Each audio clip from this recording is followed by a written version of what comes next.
Então, esse jogo é muito zica. Ele é basicamente dividido em 5 bosses, que traduzindo para o português, claro, são 5 chefes. E em cada chefe a gente tem uma locação. E você tá nessa aventura inteira, tudo por causa de vingança. É uma coisa meio Naruto, assim, porque é o irmão que mata toda a família, e aí o Sasuke fica puto, e o Itachi, entendeu? Você já viu essa história. Eu acho que também a questão do jogo ele não tá baseada na história. Eu acho que é mais a questão estética mesmo, que é aonde o jogo se sobressai e muito. E diferente de, por exemplo, Last of Us, que tem um gráfico super realista, se for, ele vai meio que na contramão disso. O gráfico ele é um pouco cartoonizado.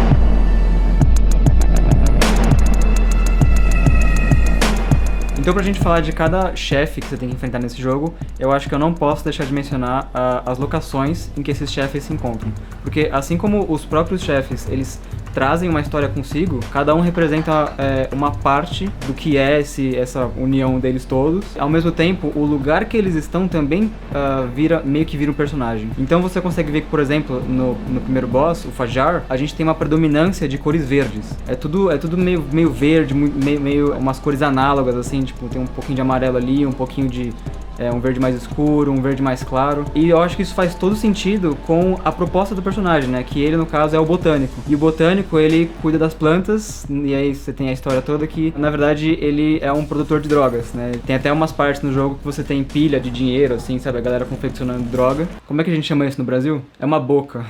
E você vê que o cenário e a iluminação, ela meio que segue esse caminho. Então, se por exemplo, você tem aquela área onde tem as pilhas de dinheiro, então a luz, ela entra mais ou menos pela janela, mas tem aquele ar de, sabe, uma coisa meio enfurnada, sabe? Então a luz tá vindo só de dentro, e em alguns momentos a gente tem uma luz que vem de cima para iluminar assim o dinheiro, e tá tudo meio verde, tudo meio amarelado, assim. E aí a gente tem, logo na primeira fase, a cena clássica, que é quando você entra num corredor, e esse corredor faz com que a câmera gire numa perspectiva lateral, que vai da esquerda para a direita. Open it! Open up! Check this fucking clown! E isso é uma clara referência a um filme chamado Old Boy, que é um filme de luta, que eu nunca vi, inclusive a gente precisa ver, Natália. Esse filme eu nunca vi, mas pra você ter noção do quanto que essa cena ela é importante pra referência de filmes de ação, que eu mesmo nunca tendo visto, eu conheço essa cena. Aí tem até vídeos no YouTube que comparam essa cena do jogo com a cena do filme, é muito foda. Só que a gente consegue ver que eles tiveram, sim, referências cinematográficas, que eu acho que prova ainda mais o meu ponto pra fazer esse vídeo.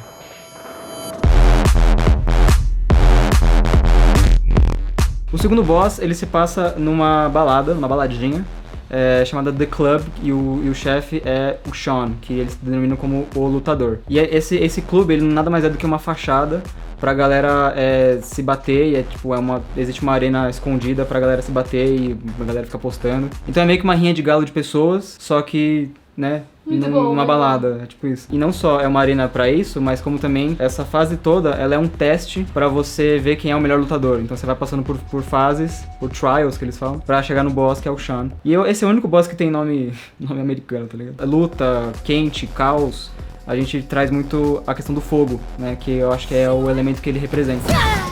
Até na luta final contra ele, né, todos os bosses eles têm essa brisa, né, ele tem duas fases. A primeira fase é ok, aí a segunda fase ela entra numa arena toda conceitual que representa o boss. No caso dele, a gente tem uma arena de fogo, pegando fogo, assim, como se ele tivesse invadido uma aldeia e tacado fogo em tudo, sabe? E nessa fase também tem uma questão muito da hora que eu acho muito interessante como eles brincam com a questão da exposição, que é o seguinte: você entra numa área em que tá tudo meio escuro e os seus inimigos, eles estão vestidos de neon. Então você meio que fica tudo escuro, você não consegue ver direito, mas você consegue ver os movimentos deles porque eles estão de neon. É uma sacada muito simples, né? Você vê que esse jogo ele tem muito dessas sacadas muito simples, mas que ao mesmo tempo funcionam muito bem. E por fim, na cutscene do boss, a gente tem uma iluminação muito característica, que é um fogo que aparece bem atrás do boss, assim, e aí você vê esse fogo sendo pronunciado através das sombras bem duras, né?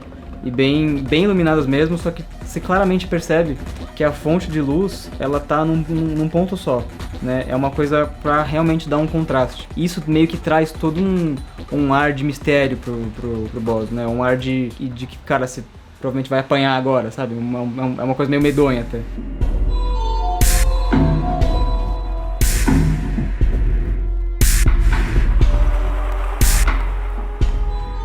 Bom, a terceira fase a gente tem um museu, que é representada pela Kuroki, que eu acho que ela é a única boss que é japonesa. E no museu você tem várias exposições mesmo de outros artistas, só que a exposição principal é dela, é como se fosse um museu normal, tá ligado? Isso é muito foda, porque ele é um jogo cartoonizado, só que ao mesmo tempo ele traz muitos elementos que são reais. Tipo, você consegue se relacionar com coisas, com elementos do mundo real. Então tem esse contraste que você conversa muito bem. Existe uma hora em que você cai num poço, assim, o seu personagem, ele tá 100% em silhueta, tá tudo muito escuro, só que você tem nuances de cor, e de cores bem sólidas. Mais uma vez, a gente traz aquela questão do neon da fase anterior, só que pra silhueta, né? Eles trabalham muito bem a silhueta. A fotografia, ela passa a ser um desafio, porque você enxerga menos, então, pra um jogo que é tão rápido assim, você precisaria enxergar muito bem. Chega até uma hora que você chega em um mini-boss, onde tem duas meninas, né? São as duas gêmeas, e elas são apenas iluminadas pelo sapato.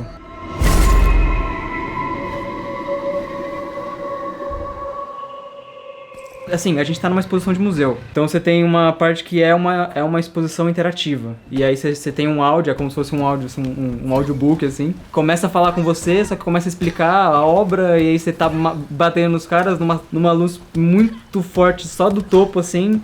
Quando você para pra pensar o que tá acontecendo, tipo, de repente uma mulher começa a falar, tá chovendo, tá uma luz muito escura, você fala, pô, é uma arte interativa, é como se eu estivesse no museu mesmo. Então, tipo, ele traz essa imersão por meio da cinematografia, por meio da brisa que é, né, do conceito que os personagens trazem, e eu sinto que ele faz isso de maneira muito bem. O boss final, né, que é a Kuroki, como é que eu falo isso em japonês? Kuroki-san! A primeira fase da Kuroki tá tudo nevando, né, é tudo meio escuro, você tem a iluminação que vem de uma lareira que ela criou ali, inclusive isso na cutscene final é muito importante, porque eles usam isso como uma luz principal. Tudo pensado, cara, tudo pensado. E aí a segunda fase do boss, né, é aquela coisa mais conceitual, você tem em volta várias ondas, como se fosse aquela arte, sabe aquela arte famosíssima, que é umas ondas japonesas? Sei, mas eu não sei o fundo é tudo isso, tá chovendo assim, e ela meio que vira o outro lado dela, né, como se fosse a gêmea dela. Como a gente tá falando de água, né, a gente tem muito tom branco, tom azul, né, tom azul escuro. Na segunda cutscene que você ganha, quando você não mata o boss, pelo menos a Kuroki no caso, todo o screenplay que passa, ele é sensacional, porque você tem a kunai voando, e aí quando a kunai desce assim, ela meio que divide as duas, né, o player e a Kuroki, assim, como se fosse como se a gente estivesse distanciando cada um deles, tipo, você aqui no seu lado, você aqui no seu lado. E aí, sempre que você poupa a vida dos boss, tem uma câmera de baixo pra cima que vai pegar no seu carinha, no seu personagem, no personagem que você é, pra dizer como se, tipo, cara, você ganhou, sabe? Tipo, você foi moralmente correto.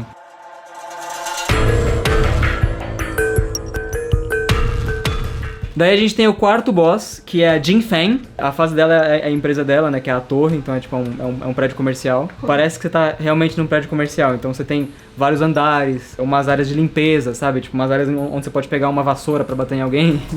Mais uma vez te faz ficar dentro desse universo de uma maneira imersiva. E a fotografia junto com isso também, né? Ela acompanha isso. Então, você vê que permeia pelas salas uma cor meio dourada, né? Como se fosse ouro. Porque a gente tá falando de uma empresa, representando não só a arma dela, que é um pingente de ouro de sino, mas também representando meio que uma ganância. É uma coisa meio material, assim, uma coisa meio capitalista mesmo. Tem uma hora que você tá caindo de vários andares, assim, e aí você chega no subsolo, né? O subsolo, ele é tipo todo cavernoso, assim, é todo obscuro. É uma coisa que você não imagina. E cara, pessoalmente, essa interpretação pra mim é sensacional. Toda empresa tem seus podres. Então, você fazer uma parte dessa fase no subsolo, com uma coisa que você não imagina, sabe? Uma coisa muito misteriosa, assim, uma caverna quase que você chega. Pra mim é muito essa dinâmica de tipo, cara, nenhuma empresa de grande porte, ela é limpa, entendeu? Tem sempre uma sujeira por trás. Tem uma parte da cutscene quando você derrota a Jin Feng. Chega uma hora que o seu personagem envolve a corda dela no pescoço dela, e aí a câmera, ela vai de bem longe, assim. A música acompanha essa câmera que vai de longe e começa a crescer muito rápido. Começa a... Quando o seu personagem puxa o cordão pra enforcar ela e matar ela, a música cai e existe um corte, mano, perfeito ali, sabe? Tipo, é uma tensão que você cresce e, cara, você não precisa mostrar que você matou o boss.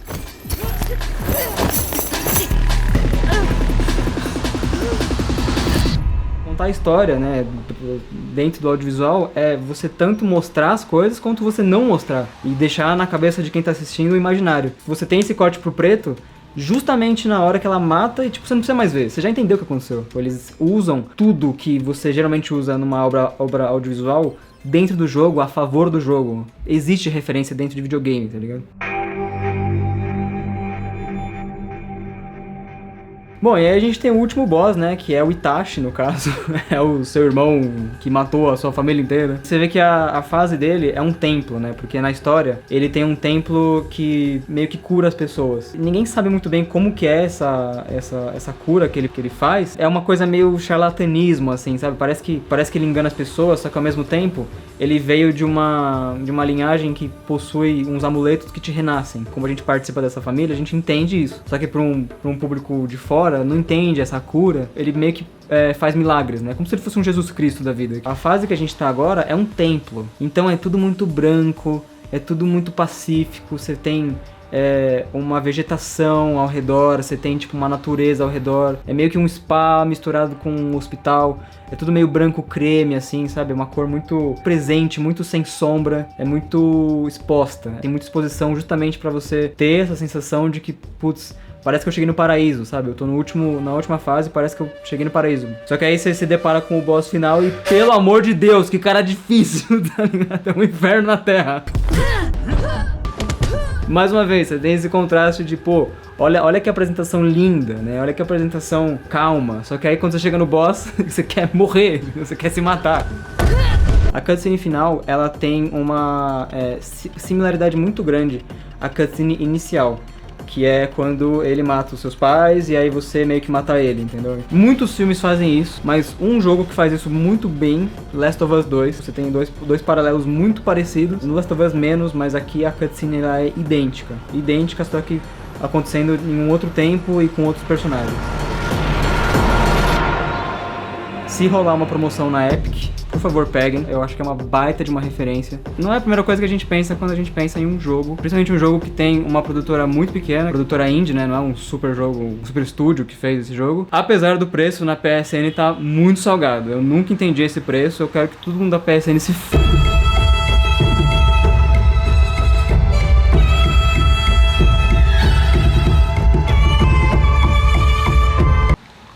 Não sei, escorregou. Mas é isso, tá certo.